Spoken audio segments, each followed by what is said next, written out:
Welcome to The Better Life with Dr. Ann Pinkston. Join Dr. Pinkston today as she teaches you how an integrative approach to health, combining holistic and contemporary medical information, can lead you to the better life. And now, here's your host, Dr. Ann Pinkston.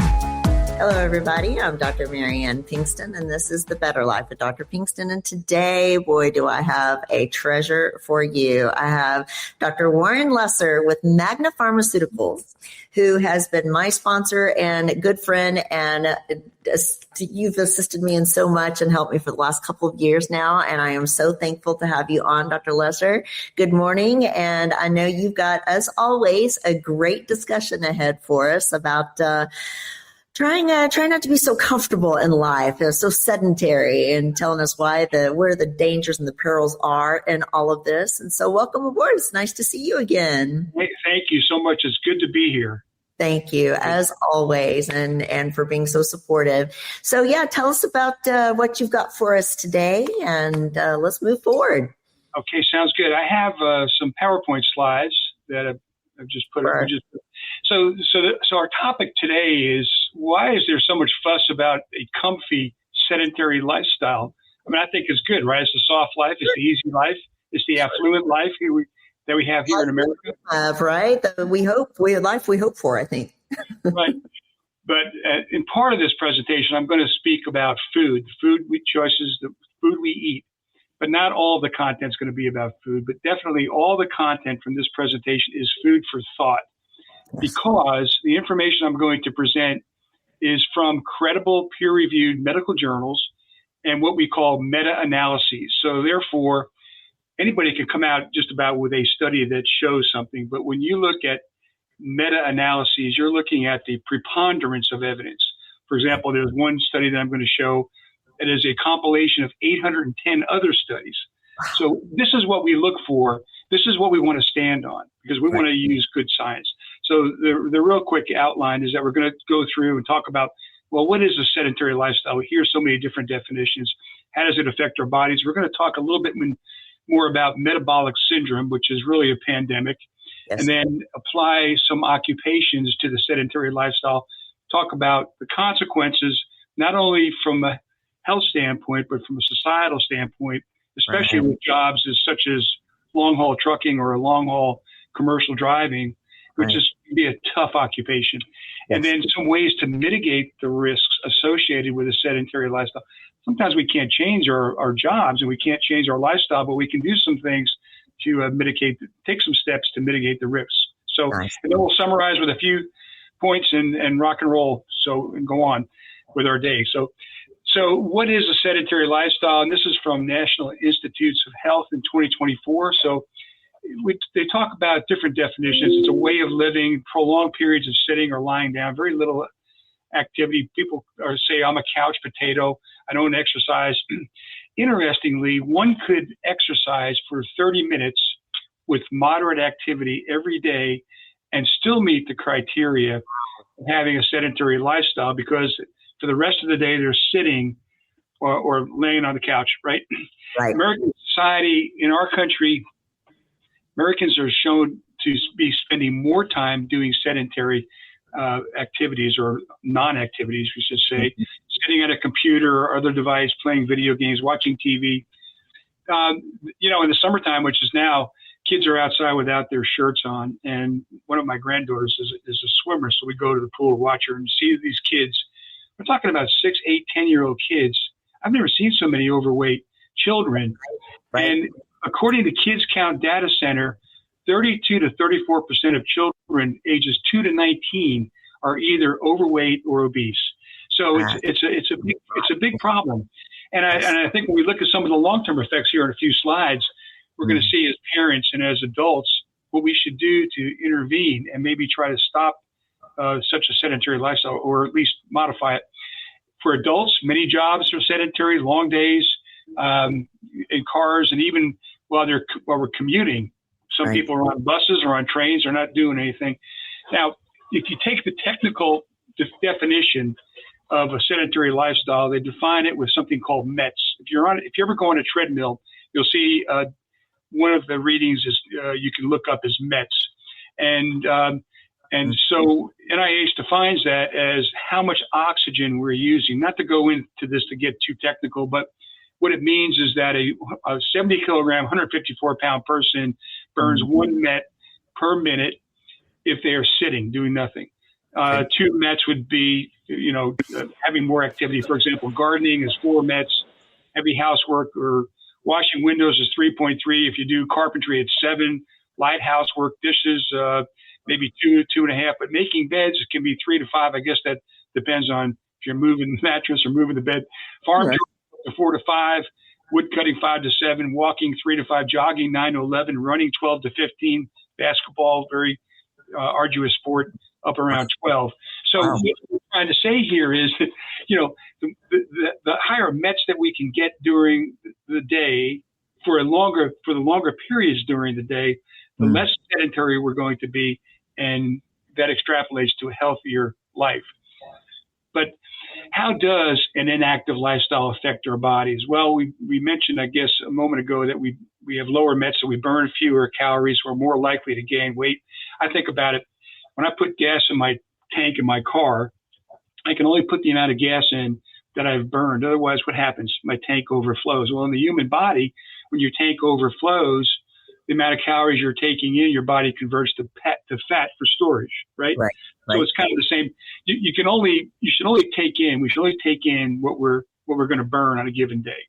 The other short-term effect is that we lose muscle strength, we lose endurance, our bones can get weaker, our metabolism is affected, our metabolism slows down, so that our bodies have a more difficult time breaking down fats and sugars just because we're not active.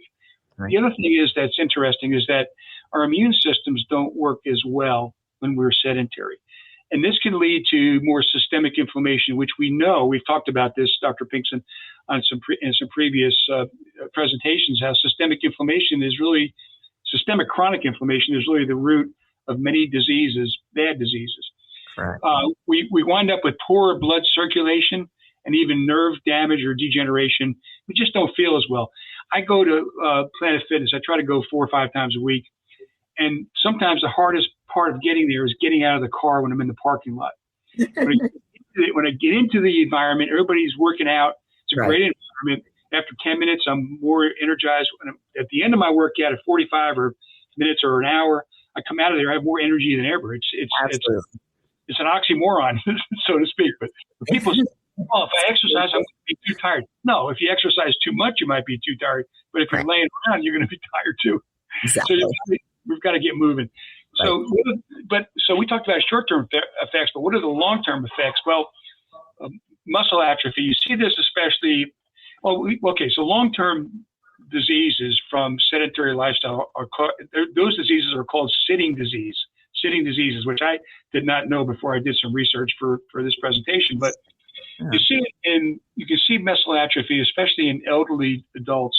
They have a hard time walking. They can't open a jar. They can't do even simple tasks because they have been sedentary so long that they've allowed their bodies, their muscles to really deteriorate to the point where they lose a lot of functionality and their quality of life really goes down. Of course, we know high blood pressure, stroke, high LDL, which is bad cholesterol. Those are the small particles of cholesterol that are sticky.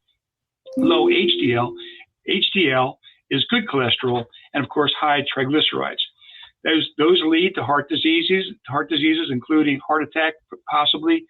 And then in our periphery, in our limbs, it can lead to peripheral neuropathy and even diabetic peripheral neuropathy, which sometimes lead to amputation. So not moving really affects our circulation and our nerves throughout our body.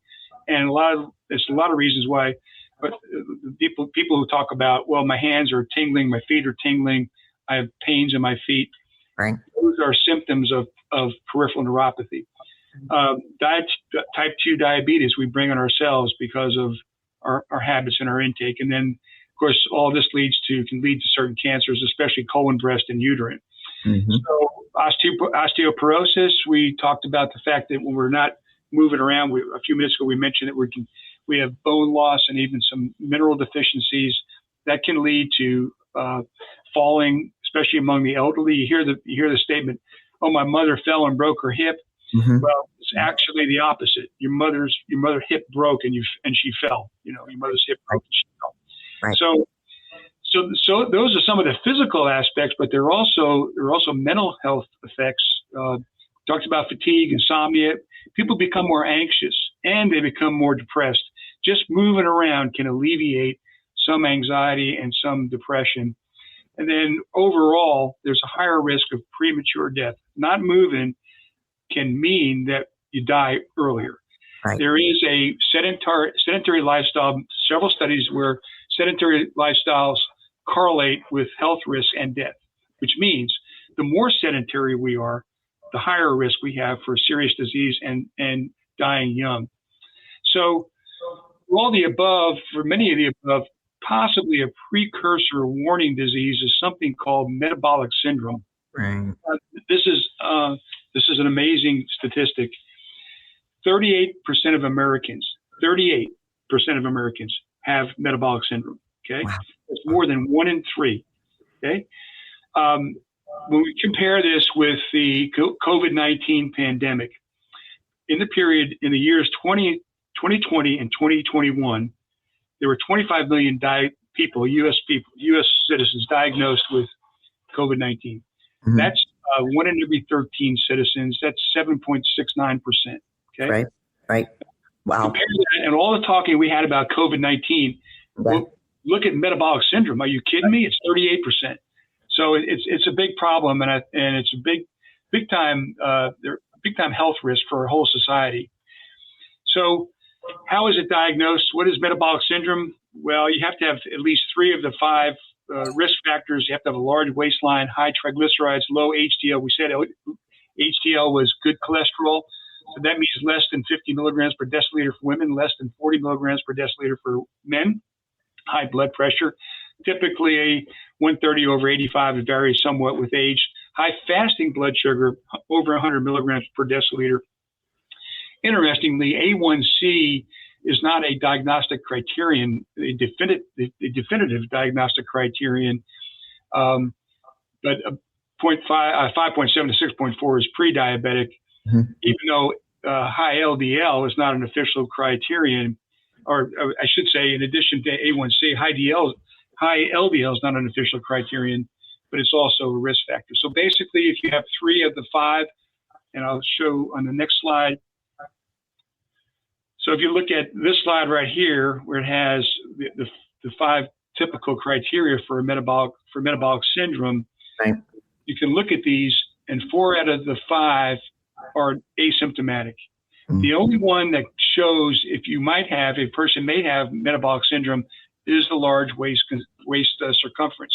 Right. If you don't test your glucose, if you don't test your lipids, if you don't test your blood pressure, you're not going to even realize that you're at risk. But in general, experts will say, if you lose weight, get on an exercise program and get into a healthy diet. If you're smoking, stop smoking right away. That can help people with metabolic syndrome. So when we think about metabolic syndrome and we look for vocational examples, we think immediately about long-haul truckers, mm-hmm. other long-haul drivers, but also many sedentary occupations, including physicians, right, lawyers, mm-hmm. executives, maybe business owners, people who are working really long hours and they're so intense and they don't even have time to eat. So they get fast food, they get junk food, and they have no time to exercise because my job is too important. Right. And it's really, you can see these pictures here. Somebody's sitting in front of TV, somebody's sitting, I guess, watching cars or watching birds, somebody else on a computer, somebody else sitting or lying down and reading. Yeah. And these can happen for many hours in a day. Right. But we have to be cognizant of the fact that these sedentary activities are not good for us. So not only are there physical consequences, but in some vocations, there are social consequences. Think, for example, commercial drivers. The advocates for highway and auto safety, this is in 2024, estimated that over 40,000 Americans were killed in motor vehicle crashes in 2023. Now, 2023 is the most recent year for which we have complete data. Wow. And they also say that a lack of exercise contributes to, this is what we're talking about, sedentary lifestyle, right? contributes to associated fatigue and depression. But fatigue can not only result in a lower quality of life, but it can contribute to accident rates. So when going back to truckers for just a minute, and they're not the bad guys, I'm just bringing it up as a vocational example. The Federal Motor Carrier Safety Administration in 2024 stated that, the officials stated that from 2020 to 22, approximately 20% of fatal truck accidents occurred because drivers were impaired, i.e. fatigued, distracted, careless. I would say from the wrecks that I see on the road, and maybe you do too, Dr. Pinkston, that there are more than 20% of accidents that are caused by a lack of alertness or fatigue or maybe not paying attention. And it has to do with how alert, how fresh we are when we're driving, right? Yeah. So if we could figure out a way to, let's say, reduce the number of accidents, if you extrapolate the data to include all drivers, if we could reduce 25% of accidents, we can make 25% of the people more alert. In theory, we would have 25% less accidents. I might add on top of that, and I'm sorry to interrupt, but I find that a lot of that fatigue can come from sleep apnea, which can come from that, sedentary lifestyle and increase in abdominal circumference and pressure on the lungs and throat. And, the sleep apnea that occurs at night causes people to be extraordinarily fatigued. It shows up in driving very, very often. And I think that might be something that adds to this fatality report, because sleep apnea and associations with obesity and metabolic syndrome and diabetes and all is intense. There's a lot to be said there, I think. Do you agree? That's a great point. And really, a lot of times people who have sleep apnea don't even realize how tired they are. Absolutely. Until they get behind the wheel. Exactly. And right? It's too late. But if we could reduce fatigue and across the board, I mean, we could save a lot of lives every year, in theory, up to 10,000, a quarter of the lives. Mm-hmm. So there are some ways that we can counter and mitigate the risks of a sedentary occupation or a sedentary lifestyle where we can't make, tremendous changes in what we do. And the overall concept at work is to break up sitting time. Right. So, utilize stand-up desks or take short breaks every hour, get up from your desk, walk around, go get coffee, go talk with people. When you can take the elevator and you're not going too many flights, take the stairs instead. I try to park away when I'm going to a store. I mean, so when you go to the store, park far away and even walk fast. In fact, there is a physical therapy clinic here in Louisville where on their front door, they have a chart that shows the length of life expectancy with the speed of walking. Wow. Okay. People who walk slowly, according to their research, right, to the research that they cite, they have a shorter lifespan. Wow. Interesting, right? Wow. So try walking faster. Your METs are going to go up. You're going to burn more calories per minute. Have walking meetings instead of having a conference room. This is interesting. Chair yoga or chair Tai Chi or Tai Chi, I guess is the original. So you can go online and for about $3.60 get a schematic, a chart that shows you how to do chair Tai Chi. Wow. Pretty good. Wow. Nice. Overall, in addition, I think if you can come up with some kind of exercise routine and do something that's enjoyable, it should be aerobic, but it also should include resistance because we don't want to lose muscle tissue. And if you gain muscle tissue, you increase myokines that are released during exercises, and myokines help the communication among your organs, among our organs. So our whole bodies function better when we do resistance exercise. Fascinating. And we've talked about that on a previous, I presented some pretty strong evidence about myokines and resistance training in exercise. Yes. Make some dietary revisions. It's not realistic that people are going to change their entire diets overnight, but at least start working on it. And then because we cannot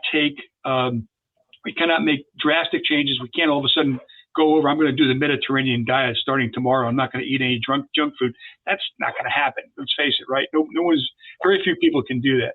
Right. But we should really there's nothing wrong with taking a few high quality dietary supplements that are tried and proven, a lot of medical evidence.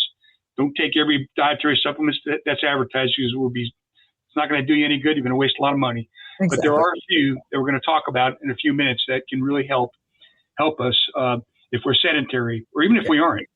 So I have 2 minutes to read a few paragraphs? Yeah. Okay. So this is a 2025 article, and this really has to do with nutrition and mental health. So we're kind of transitioning a little bit. We talked about physical problems. We talked about social aspects of sedentary life, but there's also quite a bit of evidence about nutrition and mental health. Now, this comes out of Med Informatics, and it's a high-tech medical journal. And the authors analyzed 57 recent articles from the years 2019 to 2022. And I'll try to go fast here, but these people say it a lot better than I can. The relationship between nutrition and mental health has become an important research topic, revealing the substantial effect of dietary patterns and individual nutrients on cognitive abilities, emotional stability, overall mental wellness, in preventing and treating mental diseases such as depression, anxiety, and cognitive loss. A lot of us are concerned as we get older about cognitive loss. I'm sure you hear that, Dr. Pinkston, from many of your patients. Absolutely. So a central point from this relationship, meaning the relationship of nutrients to mental health, is that the brain requires a continuous supply of nutrients to function efficiently. The vitamins and minerals that support neuroplasticity, that means the regeneration of nerves or the building of new nerves, neurotransmitters, transgeneration such as serotonin, dopamine, norepinephrine, cellular energy activities, and macronutrients like fatty acids are crucial for the brain's structural and functional health.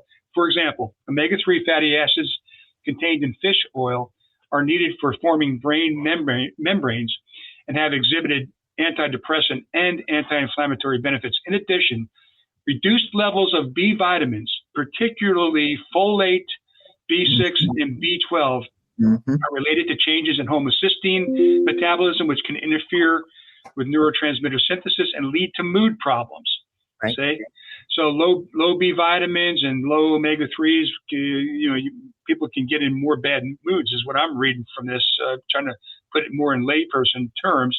Antioxidants, vitamin C and E, we've known about those for years, and polyphenols, we'll talk about those in just a minute, help protect against oxidative stress and inflammation, which are contributory factors in developing psychiatric illnesses. Research on the Mediterranean diet, which is high intake of fruits, vegetables, whole grains, nuts, and olive oil, generally reveals links with lower risks of depression and cognitive impairment. Correct. So the Mediterranean diet has anti-inflammatory and neuroprotective characteristics that are considered to be crucial. And then I've got a little bit more. In contrast, Western diets are heavy in refined sugars, saturated fats, and processed foods, and are associated with lower positive mental health outcomes, mostly because of the inflammation that those foods cause in our bodies and the bad influence on gut bacteria.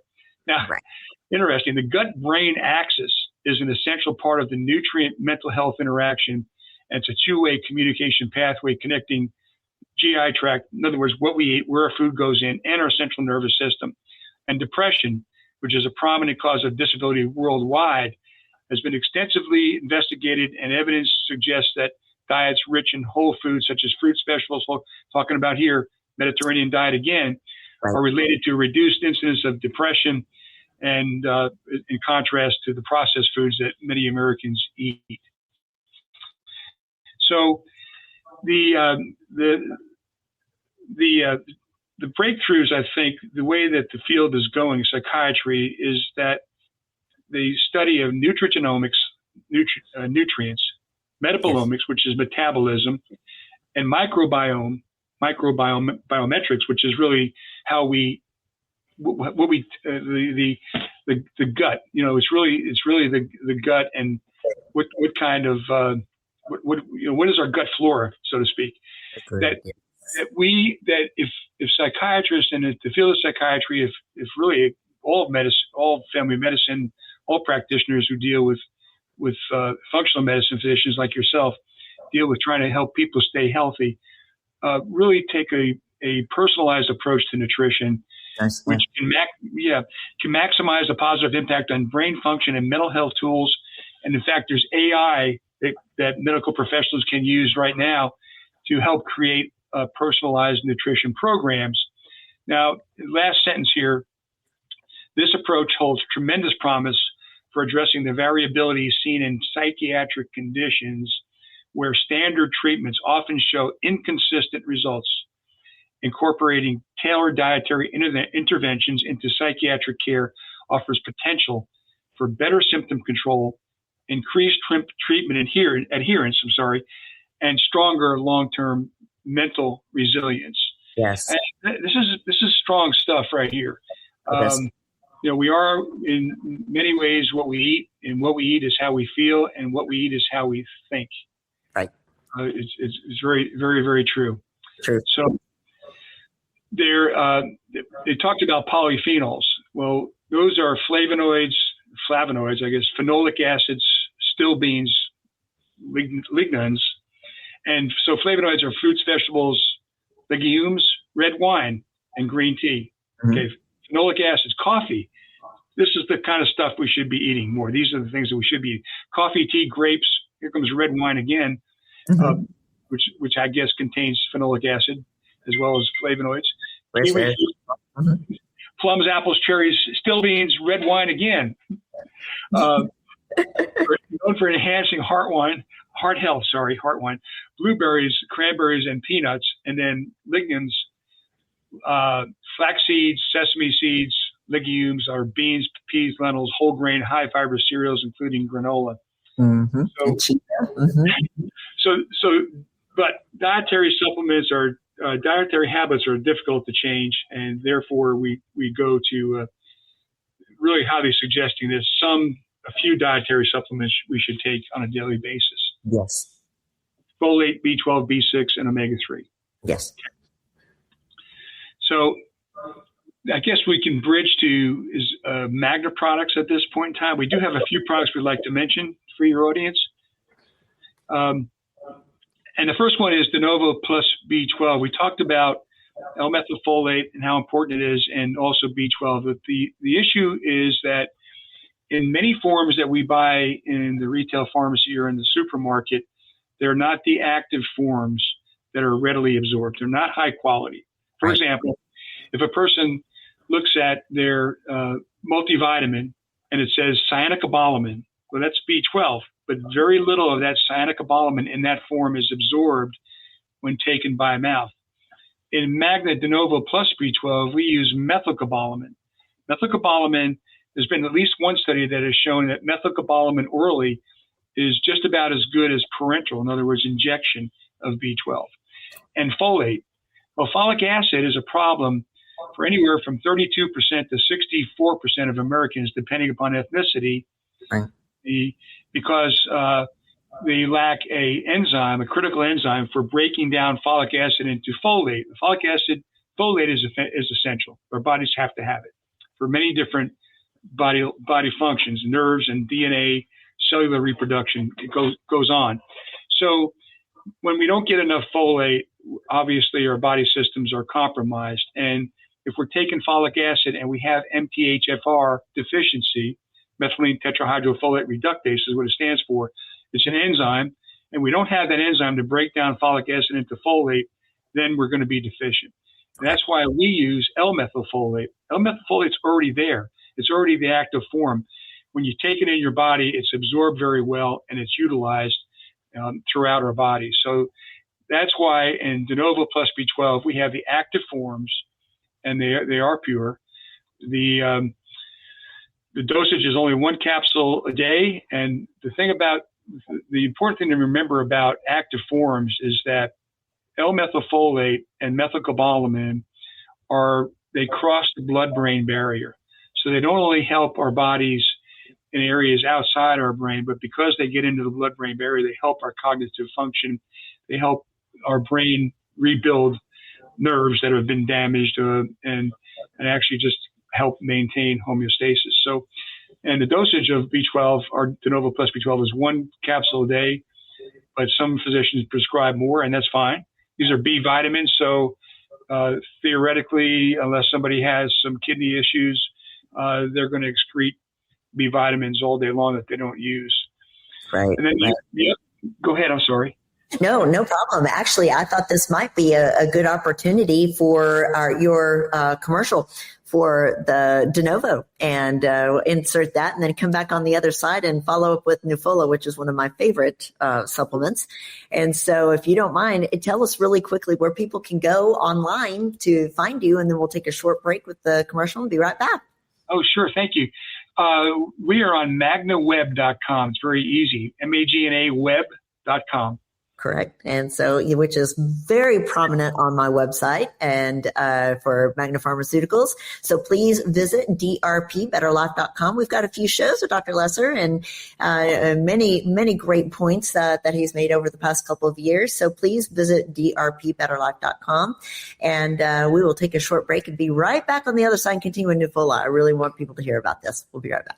Depression, anxiety, low energy, weakness, these are just some symptoms of low B12 levels. And the absorbable B12 folate supplement that's helping people declare victory over depression symptoms is De Novo Plus B12 by Magna Pharmaceuticals. Patients with symptoms of depression often exhibit low levels of folate and vitamin B12. The human body needs sufficient folate intake to produce the essential neurotransmitters serotonin, dopamine, and norepinephrine. These neurotransmitters alleviate feelings of sadness, anxiety, and gloom. What makes De Novo Plus B12 so successful? De Novo Plus B12 contains readily absorbable folate and B12. That means it's more successful at correcting the root cause of your deficiency, not just the symptoms. Whether you are suffering with low energy, depression, fatigue, or anxiety, you owe it to yourself to learn more at magnaweb.com. That's magnaweb.com. Please let us know at checkout that you heard about De Novo Plus B12 on The Better Life with Dr. Pinkston.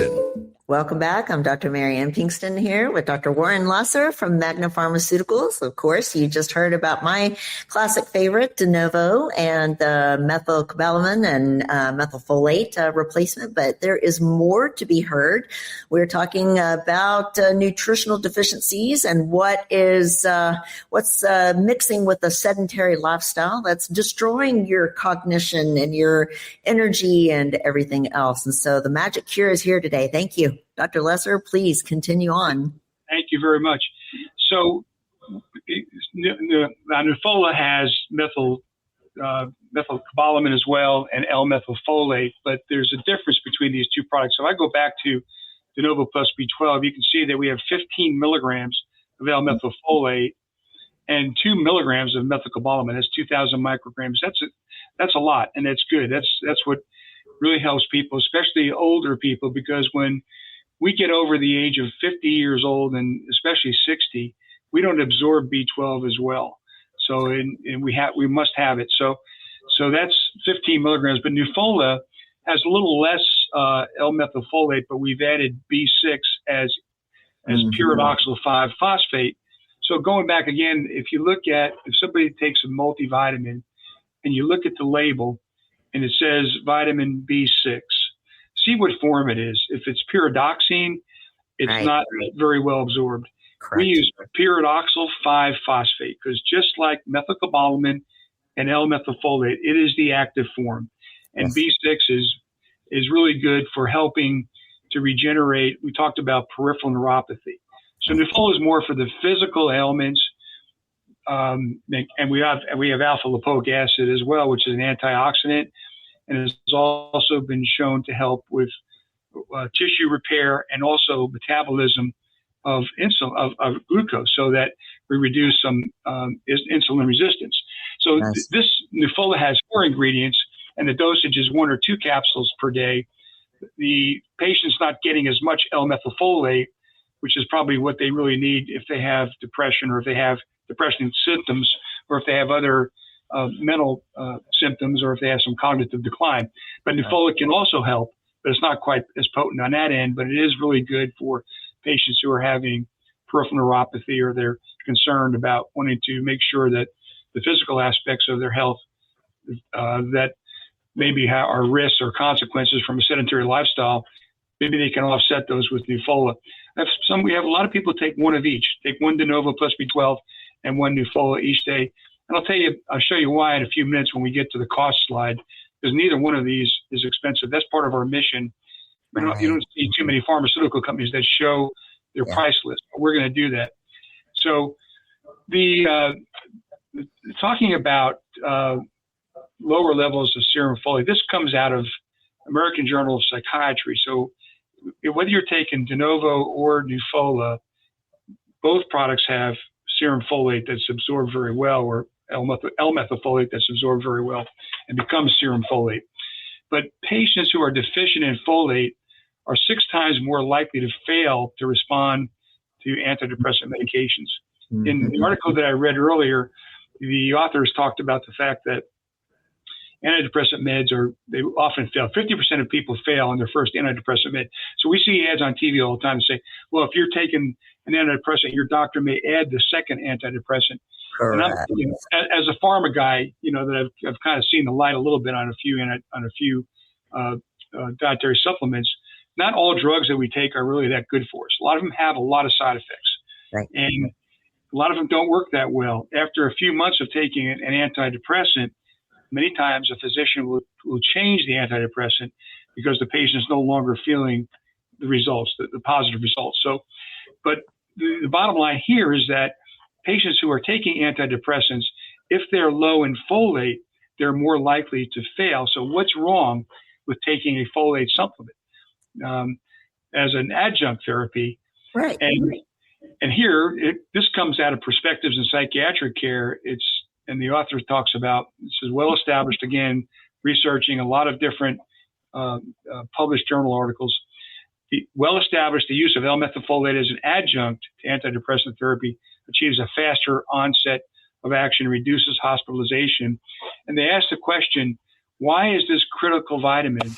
L-methylfolate is really the active form of B9, vitamin B9. Why is this critical vitamin not considered as best practice and used as a routine in the treatment of depression? Not only that, but there's at least one other study, there's more than one, where L-methylfolate is used as a standalone monotherapy without an antidepressant medication. We have so many people, so many patients who started on de novo plus B12 and they were taking an antidepressant and maybe they were taking Lyrica or another medication to reduce some of, if we're talking about, I'm kind of switched over to diabetic peripheral neuropathy, whether we're talking about depression or peripheral neuropathy, they're taking other therapies, but when they get going on de novo plus B12 or Nufola, they're actually able to wind down how much they're taking and even stop taking some of the other medications. So the standalone evidence is also convincing, and also the fact that both of these products, neither one has any really adverse effects reported. We don't get reports of side effects. Correct. I can't say ever, but very rarely. And the other product we have, so there's 3 we're talking about: de novo plus B12, Nufola, and Magna omega-3. So this is a very high quality fish oil that has 1,400 milligrams of fish oil per gel cap. And that includes EPA and DHA, which are the 2 omega-3s that experts say we must have, and they're in the right ratios. The thing about our Magna omega-3 is that it's sourced from South America, cold water fish, anchovies, mackerel, and we're sourcing this with Friends of the Sea. And Friends of the Sea make sure that it's a sustainable recycling facilities and program to make sure that the fish are replenished and that any kind of wastes are used. Okay. And they're purified. There's no pesticides or mercury. So there's a couple of irrefutable facts in reference to the N3. That 280,000 participants in 25 studies showed that there is an inverse association between fish consumption and omega-3 levels with lower coronary artery disease, lower triglycerides, lower sudden cardiac death, lower systemic inflammation, lower atherosclerotic plaque, lower thrombosis, lower stroke. That comes out of the New England Journal of Medicine. That's a lot of participants, 280,000 in that many studies. Yes. Right? So mostly you take one gel cap a day, but if somebody has hypertriglyceridemia, you can take up to 4 a day. And those are recommendations out of the Lancet, which is another really good. And when you look at, now my slide over here got a little bit moved over. I'm not sure in transmission. It's amazing when you send things over the internet, things just get moved. Exactly. But anyway, so let's talk a little bit about how much our products cost. The Nova Plus B12, so a bottle of 30 on the website costs $29.95. That's about 99 cents, $1 a day. Yeah. Now, but there is shipping. If the combined order doesn't equal $99, there's a $7.49 shipping. So if someone sells this, if a doctor's selling this directly, a patient could buy it less expensively from a physician, but it's still a pretty good price for $1 a day. You're getting some really good health benefits. Omega-3 bottle of 90 capsules, 35 cents a day if you're taking one a day. That's incredible, actually. I don't know if you've looked up some of the larger brands online and their cost, but this is amazing. Well, and it has a lot. I mean, we're talking about 1,400 milligrams of fish oil in one. Right. It has a great combination of docosahexaenoic acid and icosapentaenoic acid, EPA, DHA, and it's 35.5 cents a gel cap. Amazing. So Nufola is 60 capsules. So the cost per day is 53 cents to $1.06, depending on one or two caps. And then we've got a couple of really good anti-decongestants, but the one I want to mention is Stay Tea. I take this every night. It is the old Tripolidine. Tripolidine was the old Actifed way back. As far as I know, we're the only company in America that has Tripolidine, and it's in Stay Tea. You can take it as an antihistamine during the day if you have allergies. But what I have found, and what there was a really good study published in pharmacology, was that if somebody takes Tripolidine at bedtime, it's going to really help them sleep, and they're going to wake up without an antihistamine hangover. And why is that? Because Tripolidine in Stay Tea only has a 3-hour half-life. I take it every night. It helps me sleep. I used to have a problem with waking up at 2 or 3. Typically, it was 3 o'clock. And I couldn't get back to sleep for the life of me. This really helps me sleep through the night. I wake up and I can't even tell I took anything. So it really does help. It also helps dry secretions so that if someone is prone to allergies, that helps give them a head start on the next day. But they can take it during the day. You can take some people say it causes drowsiness. It doesn't with me. I've taken it both at night and during the day. But my point here is that for 35.5 cents, how much are you going to pay for a good night's sleep? Is that too much? 35.5 cents. Absolutely. It's crazy, right? Yes, so it is. I think in summary, if you have a sedentary lifestyle, I think all of us may be more sedentary or most of us may be more sedentary than we want to be, especially as we get older. I think the first key is to get moving, but find an activity you enjoy. If you hate jogging, try walking fast. Right. And make smarter, more physically ambitious choices. Take the stairs, park further away.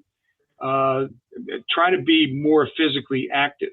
I kind of look at work around the house or in the yard as exercise. Some people say, "Oh, I got to mow the lawn, or I got to do." No, I mean, okay, so you have to do it, but what else are you going to do? You're going to sit there and watch TV and go down to an earlier death.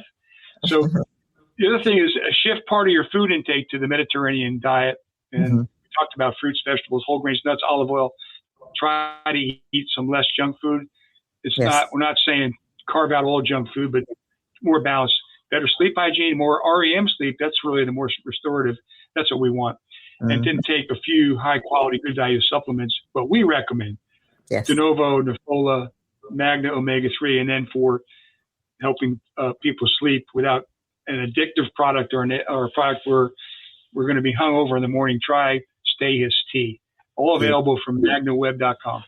Nice. Thank you. That's so wonderful, and I appreciate it. And so, yes, these are really high-quality, good value supplements recommended by Dr. Pinkston. Absolutely. And I appreciate you, Dr. Lesser, being on so much. Is there anything that we've left out this morning that you want to add? No, I mean, I think really what you want to do with your practice is what we want to do as well. If we can't help people live more healthy or healthy lives, I'm not really sure we have too much motivation to go to work. We're making a living, but with our prices that you could see, we're not greedy, and we're trying to provide really high quality, good products for low prices. Certainly, good value for money prices. Agreed.